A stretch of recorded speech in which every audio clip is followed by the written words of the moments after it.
परमेश्वर ने विश्वास को ऐसा प्रोग्राम किया है कि उसके द्वारा सब कुछ हो सकता है।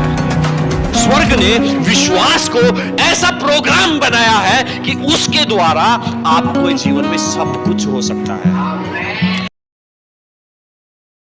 बाइबल में नया नियम में कितनी जगह आंधी के बारे में लिखा हुआ है? एक आंधी आई। कितनी बार लिखा है? 2 बार आंधी आई।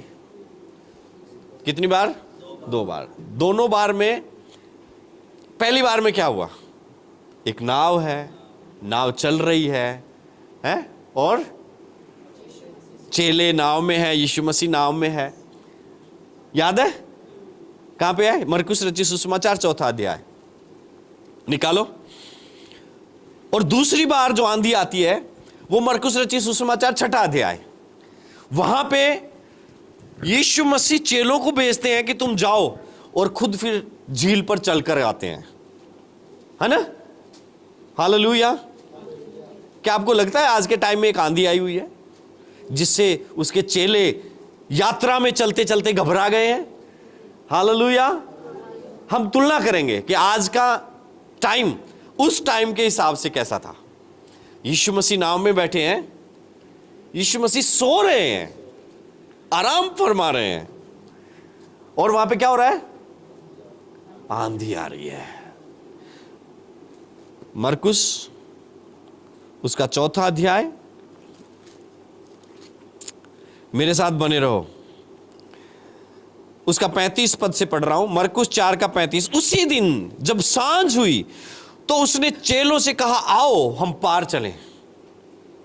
और वे भीड़ को छोड़कर जैसा वह था वैसा ही उसे नाव पर साथ ले चले, और उसके साथ और भी नावें थी। तब बड़ी आंधी आई और लहरें नाव पर यहां तक लगी कि वह पानी से भरी जाती थी। आपको पता है, अगर पानी नाव में भर गया तो क्या होगा? नाव डूब जाएगी। आप बच नहीं सकते अगर आपको तैरना नहीं आता।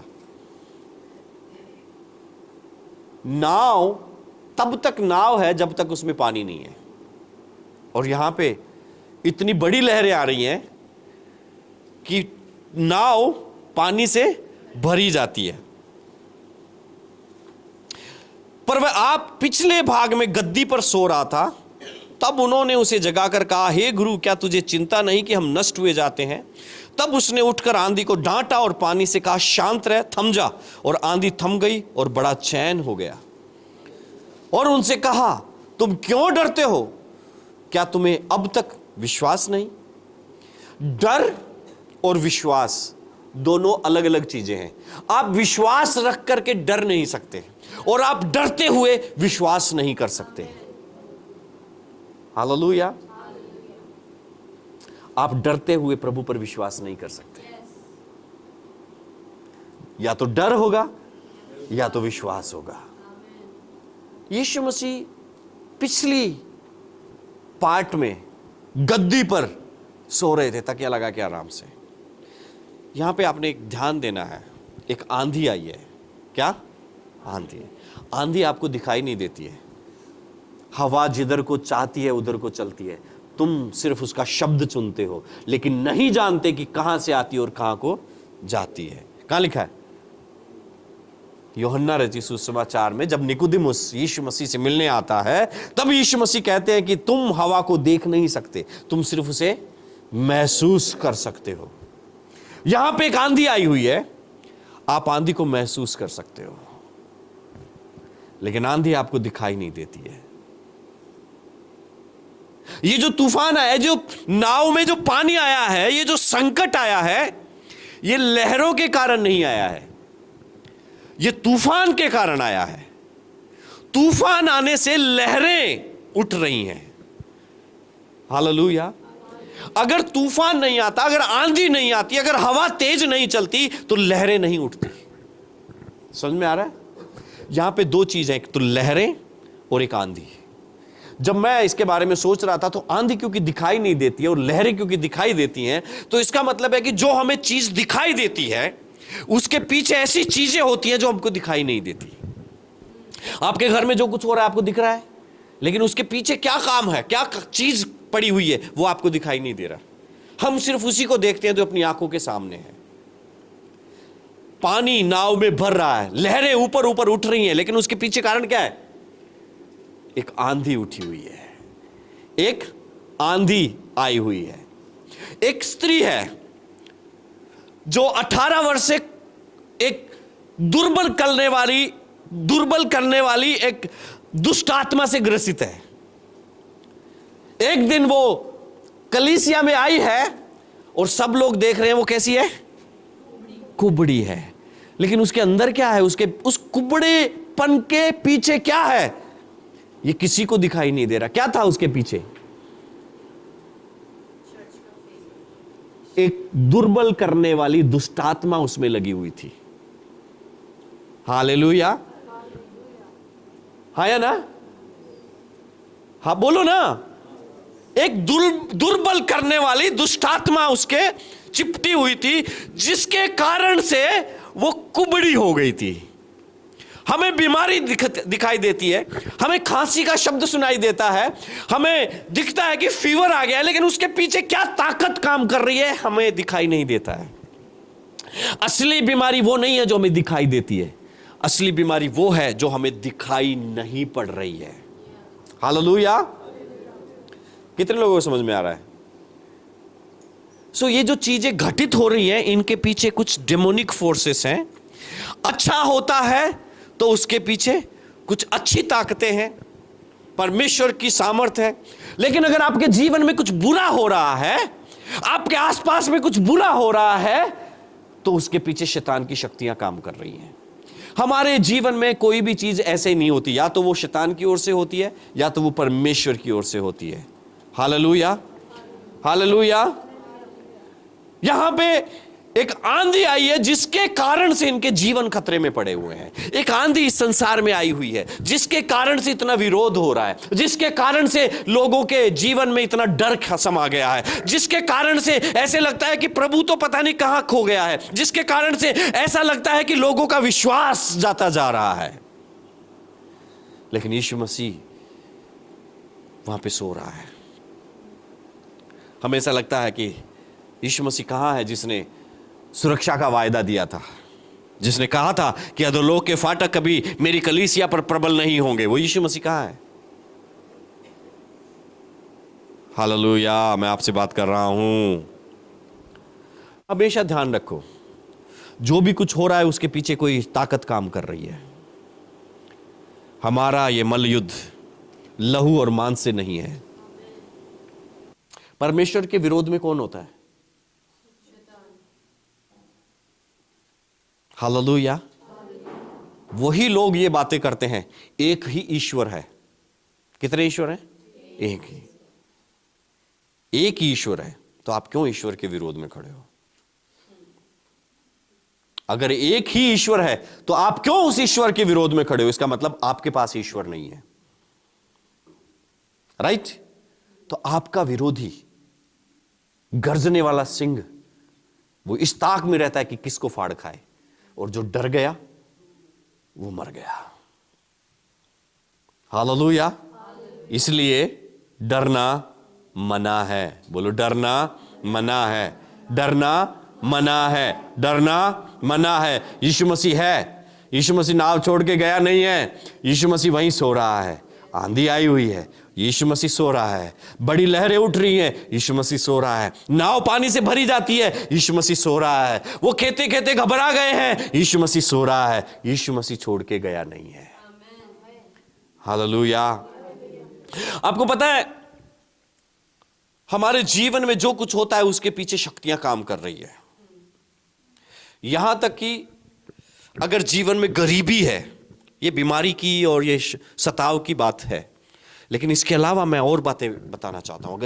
अगर अकाल है, अगर गरीबी है, अगर कमी है, पॉवर्टी है, छोड़नी ही जा रही है, अगर कर्जा है, तो मैं आपको बताना चाहता हूं उसके पीछे भी डेमोनिक फोर्सेस है। उसके पीछे भी इस अंधकार की शक्ति है जो आपको आगे नहीं बढ़ने देना चाह रही है। जब आप दूसरा शमूएल की किताब पढ़ेंगे, मेरे साथ निकाल लीजिए, मैं उस पद को पढ़ना चाहता हूं।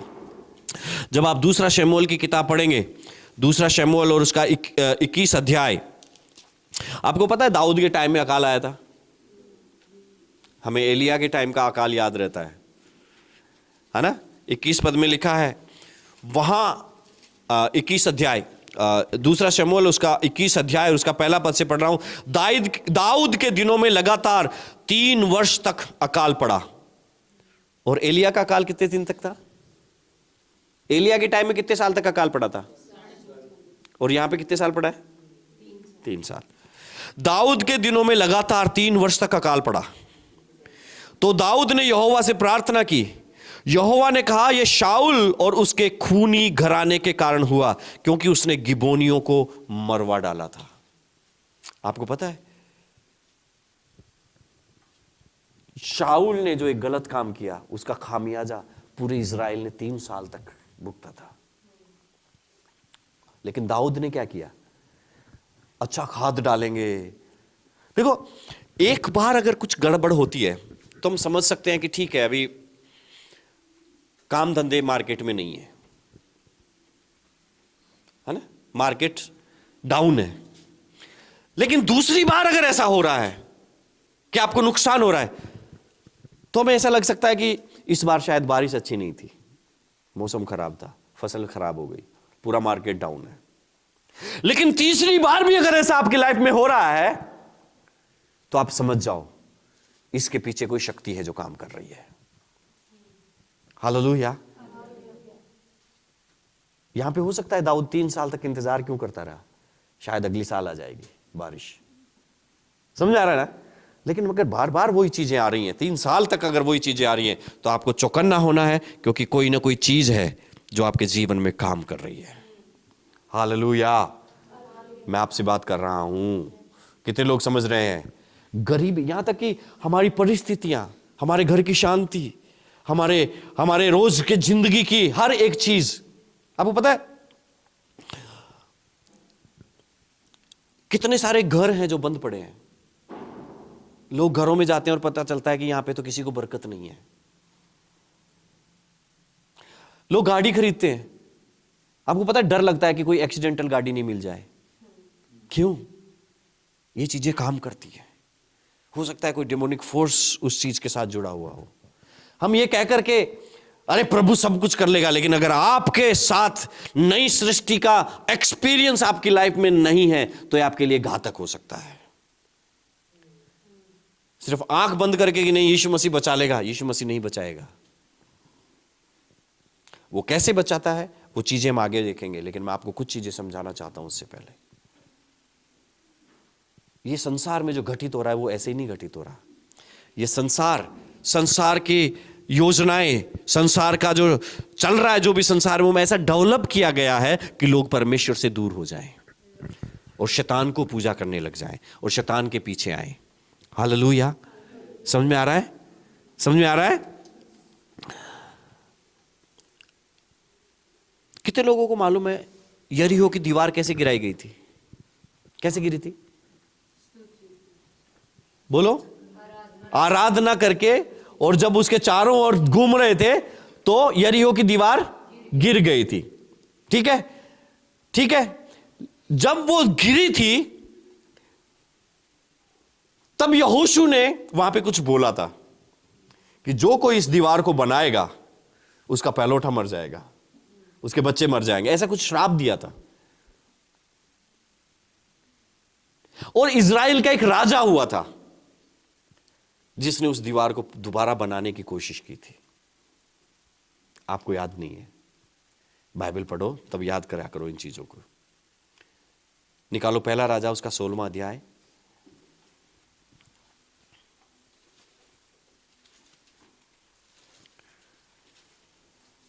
और उसका 34 पद से पढ़ रहा हूं मैं। यहां पे एक राजा हुआ है अहाब, इज़राइल का राजा, उसके दिनों की बात है। पहला राजा 16:34। उसके दिनों में बेतेल वासी हियेल ने, किसने? यरीहो को फिर बसाया। जब उसने उसकी नींव डाली तब उसका जेठा पुत्र अबीराम मर गया, और जब उसने उसके फाटक खड़े किए तब उसका छोटा पुत्र सगूब मर गया। यह यहोवा के उस वचन के अनुसार हुआ जो उसने नून के पुत्र यहोशू के द्वारा कहलवाया था। और वहां पे स्टार लगाया गया है, और स्टार क्या यहां पे लिखा हुआ है, यहोशू 6:26। हम चलेंगे यहोशू 6:26 में, ताकि ये बातें समझ में आए। यहोशू 6:26 में आपके लिए पढ़ रहा हूं। फिर उसी समय यहोशू ने इस्राएलियों के सम्मुख शपथ रखी और कहा, जो मनुष्य उठकर इस नगर यरीहो को फिर बनाए वह यहोवा की ओर से शापित हो। जब वह उसकी नींव डालेगा तब उसका जेठा पुत्र मरेगा, और जब उसका फाटक लगवाएगा तब उसका छोटा पुत्र मर जाएगा। और यह अहाब के टाइम में क्या हुआ? वही हुआ। तो आप नहीं जानते हो कि पहले क्या हो चुका है। वो हम तो इजरायली हैं, परमेश्वर हमारे साथ रहता है, हम तो डालेंगे नहीं, कुछ नहीं होगा हमारा। नहीं नहीं नहीं नहीं, यहां पे कुछ फोर्सेस हैं, यहां पे कुछ ताकतें हैं जो उन चीजों के पीछे काम कर रही हैं। हालेलुया। समझ में आ रहा है? मैं आपको डरा नहीं रहा हूं, लेकिन हमें जागरूक रहना है, क्योंकि हमारा विरोधी शैतान इस ताक में रहता है कि किसको फाड़ खाए। और हम आंख मूंद कर अंधविश्वासी होकर के अगर लाइफ में चलेंगे तो मैं आपको कहना चाहता हूं, आप बहुत आसान शिकार हो जाओगे। हमारे जीवन में जो बार बार बीमारी आती है, एक बार आ गई ठीक है, 2 बार चलो ठीक है, हो सकता है हमने लापरवाही कर दी, लेकिन अगर वही पैटर्न है, अगर वही चीजें बार बार रिपीट हो रही है, तो सतर्क हो जाओ, आपके पीछे कोई डेमोनिक फोर्स लगा हुआ है। आंख बंद करके ये कहने से कि नहीं हम तो यीशु मसीह के चेले हैं, कुछ नहीं हो सकता, नहीं, मारे जाओगे।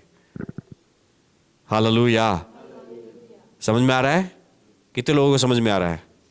ये आत्मिक युद्ध है, ये आत्मिक युद्ध है। बोलो, आत्मिक युद्ध है। आपको पता है, कुछ साधनों के बारे में मैंने बताया, कुछ साधन ऐसे होते हैं एक्सीडेंटल, जो जिसके पास गए, हॉलीवुड में ऐसी कहानियां होती हैं और ये हकीकत है। ऐसी कार के बारे में मैंने सुना है, ऐसी बाइकों के बारे में मैंने सुना है, बाइक्स के बारे में, कि एक ले गया, वहां से एक्सीडेंट से मर गया, फिर उसने दूसरे को बेच दी, वो भी मर गया। घरों के बारे में मैंने सुना है, किसी ने घर लिया, वहां पे डेथ हो गई, फिर उन्होंने बेच दिया, दूसरा लोग आए, फिर उनको कुछ कुछ दिखने लग गया, फिर डेथ हो गई, लोग पागल हो गए, फिर तीसरे ने ले लिया, फिर उनके घर में हुआ। पैटर्न लगातार वही वही चीजें बार बार हो रही हैं। आप तोड़ सकते हो उन चीजों को, लेकिन आंख बंद करके नहीं मारो कुछ ही को, नहीं। तोड़ने वाली सामर्थ अलग होती है। Hallelujah, hallelujah. समझ में आ रहा है? सो ये जो संसार में हो रहा है ना विरोध, इसका तोड़ हमारे पास है, लेकिन आंख बंद करके नहीं, परमेश्वर बचाएगा, युद्ध यहोवा का है, नहीं है, मारे जाओगे। लड़ने का तरीका है, अगर ये युद्ध है तो फिर लड़ने का तरीका है। और हमारे हथियार इस संसार के हथियार नहीं है, लेकिन परमेश्वर के द्वारा आत्मिक हैं और सामर्थ्य हैं। Hallelujah, hallelujah. Oh thank you Jesus, thank you. यहां तक कि देखो, यहां तक कि अगर आपको भारीपन लगता है, देखो चिंता होना अलग बात है, हमें चिंता रहती है हमारे बच्चों की, अगर थोड़ी देर किसी का फोन नहीं लगा तो हमें चिंता रहती है। लेकिन आपको पता है, अगर शरीर भारी है लगातार 1 दिन 2 दिन, ये भैया जुकाम के कारण है, लेकिन अगर आपका शरीर बार बार भारी हो रहा है, अगर आपका शरीर में बार बार आपको लग रहा है कि 7 दिन से मेरा शरीर भारी है, मेरा माथा भारी है, मेरा कुछ अनमना सा है, आप चौकन्ने हो जाओ, आपको छुटकारे की जरूरत है। समझ में आ रहा है? हाँ या ना?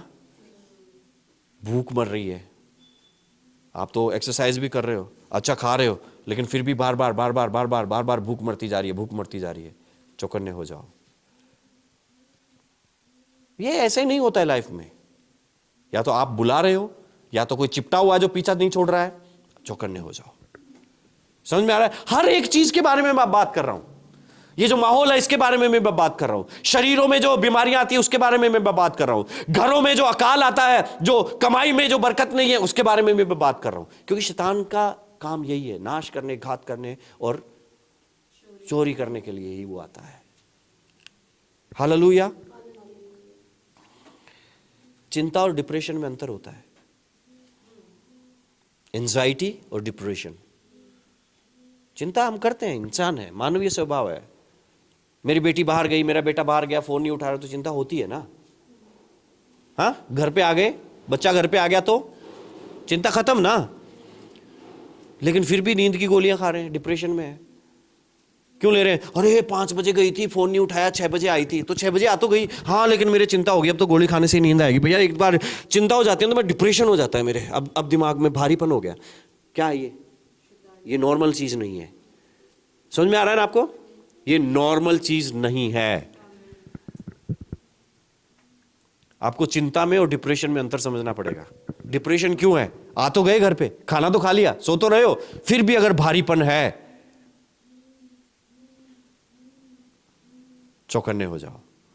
हालेलुया। ये देखना पड़ेगा हमने को, ये समझना पड़ेगा हमने को। डिसीजन लेने में की दिक्कत होती है, हमसे मूर्ख लोग अच्छा डिसीजन लेकर के हमसे आगे निकल गए, लेकिन जैसे ही हमें लगता है कि ये धंधा बंद करके वो धंधा चालू करेंगे, नहीं भैया क्या पता घर डूब जाए, क्या क्या पता बर्बाद हो जाए। डिसीजन मेकिंग पावर ये डेमोनिक है।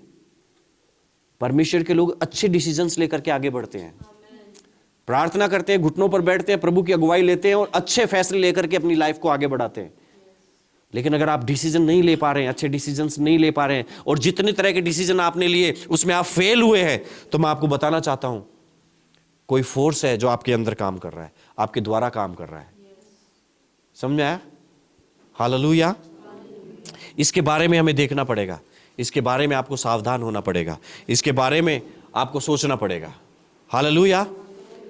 समझ में आ रहा है मेरी बात को? कितने लोगों को समझ में आ रहा है ना? सो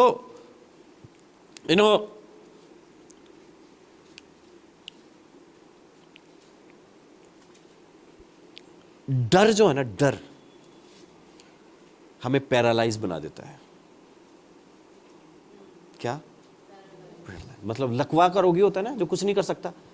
ये जो अनजाना डर होता है ना, अनजाना डर, बाइबल के परमेश्वर के वचन में लिखा है कि परमेश्वर हमें अनजाने डर से आजाद करता है। कौन सा डर? अनजाना डर कौन सा होता है? तो पता ही नहीं है। अनजाना डर ना, पड़े रहते हैं फिर भी, सुबह कहीं हो लो और वो ईरान पर आक्रमण होगा, अरे यार आप सो आराम से। अरे नहीं भैया आप समझ नहीं रहे हो, पूरी दुनिया में युद्ध चल रहा है और आपकी नींद खराब हो गई। अनजाना डर। कल क्या होगा, सुबह क्या होगा, ऑफिस में 5 मिनट लेट हो गए क्या होगा, ये साधारण छुट्टी है। मैं आपको इससे ऊपर आना है। ये शैतानी है, ये डेमोनिक है। हालेलुया। मैं आपको बता रहा हूं क्या क्या चीजें शैतानी हो सकती है। यहां पे चेले हैं नाव में, लेकिन नाव में यीशु मसीह भी है, लेकिन फिर भी वो डर रहे हैं। वो डर स्वाभाविक है, क्योंकि उनको क्या दिखाई दे रहा है? लहरें दिखाई दे रही हैं। वो ये नहीं सोच रहे हैं कि आंधी के कारण से लहरें हैं। वो आंधी महसूस हो रही है, पता चल रहा है कि कुछ फोर्स काम कर रहा है, लेकिन लहरों की वजह से यीशु मसीह ने जब कुबड़ी स्त्री को चंगाई दी तो क्या किया? पहले उसने उस गंदी दुष्ट आत्मा को निकाला और फिर कहा कि ये अब्राहम की पुत्री है। क्या ये सही नहीं था कि शब्द के दिन इसे आजाद किया जाए? बिना फोर्स, जो पीछे जो ताकत काम कर रही है, उनको बिना तोड़े आप चीजों को नहीं बदल सकते। सबसे पहले आपको उन चीजों को तोड़ना पड़ेगा जो उसका कारण है। खांसी, खांसी के पीछे कुछ कारण होता है। खांसी बीमारी नहीं है, खांसी सिम्टम है। मतलब खांसी एक चिन्ह है कि आप किसी के अंदर कुछ गड़बड़ है, गला खराब है, या तो फेफड़ों में दिक्कत है, या तो साइनस में खराबी है, कुछ ना कुछ प्रॉब्लम है। समझ में आया? हाँ या ना? खांसी की दवाई लेते हैं तो खांसी ठीक नहीं होती है, आपको उस बीमारी का इलाज करवाना पड़ेगा जो खांसी का कारण है। बुखार बीमारी नहीं है, पता है आपको? बुखार के पीछे कोई कारण होता है, या तो पेट में इन्फेक्शन है, या तो बॉडी में कहीं इन्फेक्शन है, ब्लड में इन्फेक्शन है, कुछ भी कारण है, इसकी वजह से वो बाहर गर्म हो रहा है शरीर। बुखार बीमारी नहीं है, बुखार एक सिम्टम है। सफेद बाल हो रहे हैं मेरे, ये बीमारी नहीं है, इसके पीछे कारण है, शरीर में कोई दिक्कत है। समझ में आ रहा है ना? अब मैं कितना तेल लगाऊं उससे काले नहीं होंगे, कलर हो सकता है टेम्परेरी। हालेलुया। जब आंधी आती है, जब कुछ लहरें उठ रही हैं, तो हमें समझना चाहिए कि कुछ आंधी है इसके पीछे, है ना। घर में जाला, अभी दीपावली का समय आ गया, धूमसा झाड़ते हैं ना, तो हम लोग क्या करते हैं, जाला हटाते हैं। आपको जाले के पीछे मकड़ी दिखाई देती है? बहुत बार नहीं दिखाई देती है। आपको मकड़ी को ढूंढना है। कितना भी जाला साफ करो, अगर आपने मकड़ी को नहीं ढूंढा तो वो जाला वापस वहां आ जाएगा। मैं वो मकड़ी की बात कर रहा हूं, हमें मकड़ी को ढूंढना है। हमें वो लहरों को शांत करना है, लेकिन लहरों को उठाने वाली आंधी को देखना है। हालेलुया। समझ में आ रहा है, नहीं जा रहा है ना। हम देखते हैं जाला है, लेकिन वो कई बार मकड़ी वहां नहीं होती है। मकड़ी को ढूंढना जरूरी है, तभी घर साफ रह पाएगा। हालेलुया। ये बहुत बहुत जरूरी है। मैं आपको 3 रास्ते बताऊंगा, 3 चीजें बताऊंगा, 3 करने की बातें बताऊंगा, जिनके द्वारा हम इनमें साफ पार हो सकते हैं। चेलों ने क्या किया? पहली बात, चेलों ने क्या किया? जब वो घबरा गए, जब वो डर गए, जब वो डूबने वाले हुए, तो पहली बात क्या करी उन्होंने? यीशु मसीह सो रहा था, क्या गया? बोलो ना, अरे बोलो। डर गए थे, तो क्या किया? पहली बात क्या की उन्होंने? यीशु मसीह के पास गए और क्या बोले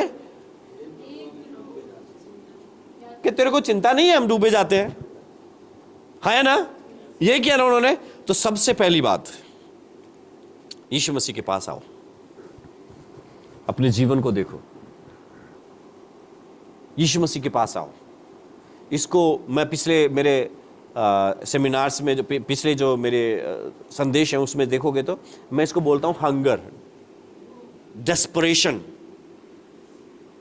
है ना। भूख और प्यास होनी चाहिए।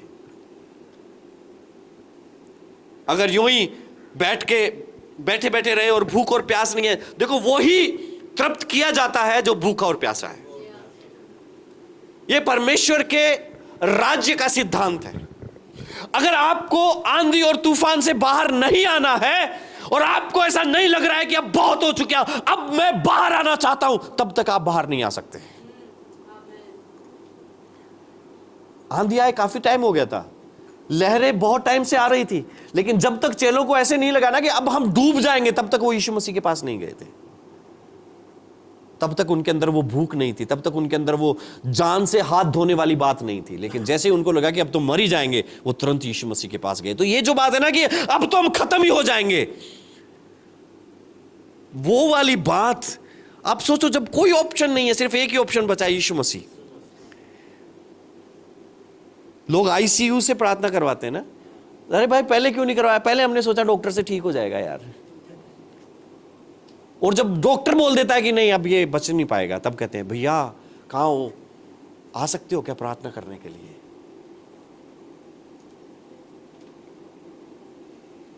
यही होता है ना।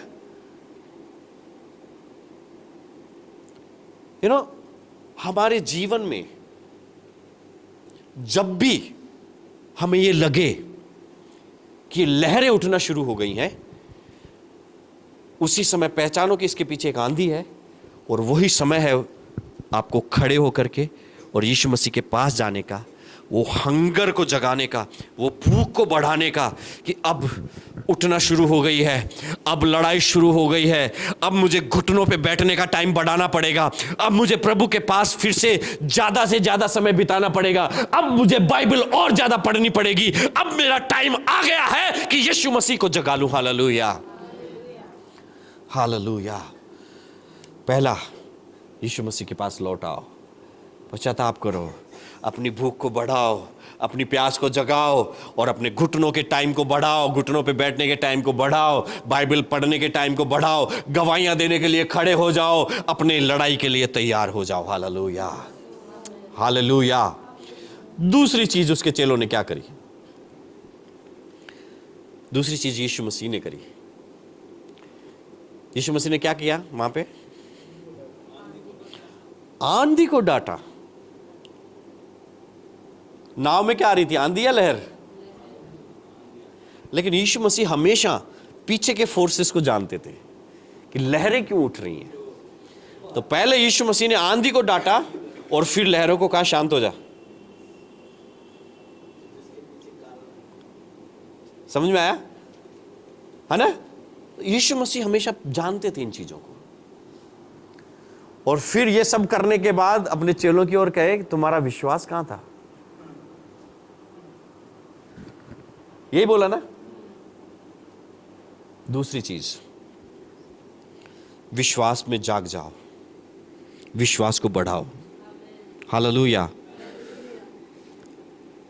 Command and speak the things over your life. आदेश करो और चीजों को अपनी लाइफ के ऊपर रिलीज करना शुरू करो, बोलना शुरू करो। बोले बिना आप जीत नहीं पाओगे। चेले क्यों नहीं बोल पाए थे? क्योंकि उनके अंदर विश्वास नहीं रहा था। वो लहरों को देख करके डर गए थे। बोलो, डर गए थे। डर के कारण से उनका विश्वास डाउन हो गया था, डल हो गया था, फेड हो गया था। समझ में आया?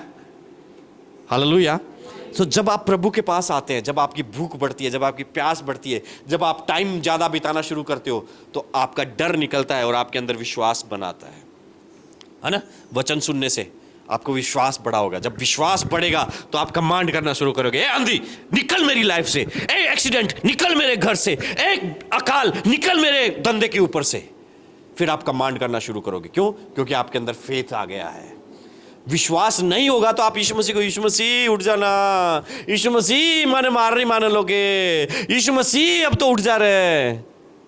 समझ गया? लेकिन जिस समय आप विश्वास में आगे बढ़ोगे, फिर आप करोगे, ए आंधी आउट, यू डेमोनिक स्पिरिट, छोड़ मेरे घर को। हालेलुया। दूसरी चीज ये आपकी लाइफ में होनी चाहिए। और तीसरी चीज, छठा अध्याय,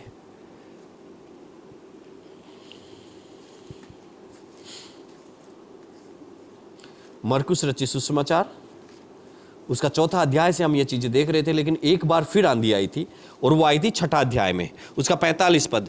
तब उसने तुरंत अपने चेलों को नाव पर चढ़ने के लिए विवश किया कि वे उससे पहले उस पार बैतसैदा को चले जाएं, जब तक कि वह लोगों को विदा करे। उन्हें विदा करके वह पहाड़ पर प्रार्थना करने को गया। जब सांझ हुई तो नाव झील के बीच में थी और वह अकेला भूमि पर था। जब उसने देखा कि वे खेते खेते घबरा गए हैं, क्योंकि हवा उनके विरुद्ध थी, तो रात के चौथे पैर के निकट वह झील पर चलते चलते उनके पास आया और उनसे आगे निकल जाना चाहता था, परंतु उन्होंने उसे झील पर चलते देखकर समझा कि भूत है और चिल्ला उठे। अब यीशु मसीह क्या कर रहे हैं? लहरों पे चल रहे हैं। बोलो क्या? बोलो, लहरों पे चल रहे हैं। जो तीसरी स्टेज आती है, अगर वही आंधी दोबारा आती है, अगर वही चीजें बार बार आ रही हैं, अगर वही बात हो रही है, आपने भूख जगाई, आपने प्रभु के पास आए, आपने प्रार्थना का टाइम बढ़ाया, आप विश्वास में बढ़ रहे हो, अब आपको अपनी लड़ाई नहीं लड़नी, अब आपको दूसरों की लड़ाई लड़नी। आप चंगाई करना शुरू करो। दूसरों को देखो कि वो झील में डूब रहे हैं, आप उनको जाओ और बचाओ यीशु मसीह के नाम से। आपको समझ में आया? और जब लोग आपको आते देखेंगे तो उनको लगेगा ये कोई फरिश्ता आया है जो पानी पर चलकर हमारे पास आया है। चेले कैसे थे? चेले नाव के अंदर फंसे हुए थे, झील के अंदर, क्योंकि हवा विपरीत थी, उनको आगे बढ़ने से रोक रही थी, है ना? लेकिन यीशु मसीह झील पर चलता हुआ आया। अब आप सिनेरियो बदलो। आप यीशु मसीह की जगह हो और ये दुनिया चेलों की जगह है। समझ में आ रहा है? आपने दो चीजें करी। पहली क्या हुआ? आप यीशु मसीह के पास लौट के आए, और दूसरा आप अपने विश्वास को बढ़ा रहे हो, कमांड कर रहे हो, ये सब कर रहे हो। फिर भी परिस्थितियां नहीं बदल रही है, आंधी फिर एक बार और आई है, तो अब आपको अटैक करना पड़ेगा। क्या करना पड़ेगा? अब दूसरे लोगों को बचाओ, जाकर के जो आंधी में घिरे हुए हैं उनको जाकर के बोलो, ए आंधी शांत हो जा इसकी जिंदगी से, आ मेरे भाई अब बाहर आ जा। ए कमजोर आत्मा निकल इसके शरीर से, ए मेरी बहन मैं तुझे यीशु मसीह के नाम से चंगाई देती हूं। ए कमजोर करने वाली गंदी आत्मा की सामर्थ निकल इस मेरे भाई में से, ए मेरे भाई मैं तुझे यीशु मसीह के नाम से चंगाई देता हूं। हालेलुया। ये तीसरी चीज है जो आप और मैं कर सकते हैं, जो आपको और मुझे करनी चाहिए। मैं आपको बताना चाहता हूं, जब ये तीन चीजें आप करेंगे, आपको कोई भी शैतान की सामर्थ कभी रोक नहीं पाएगी। हालेलुया। तो ये उठने वाली आंधी, ये हर एक चलने वाली आंधी जो हमारे जीवन में हमारी नावों में पानी भर रही है, उससे बचना इतना ही आसान है जितना बाइबल में हमारे लिए अभी मैंने बताया है। हालेलुया। सो आज से अपनी जिम्मेदारी को ले और आज से इस लड़ाई को लड़ना शुरू करें। हालेलुया। आइए हम कुछ देर प्रार्थना को करें। हालेलुया। शखो रबांदा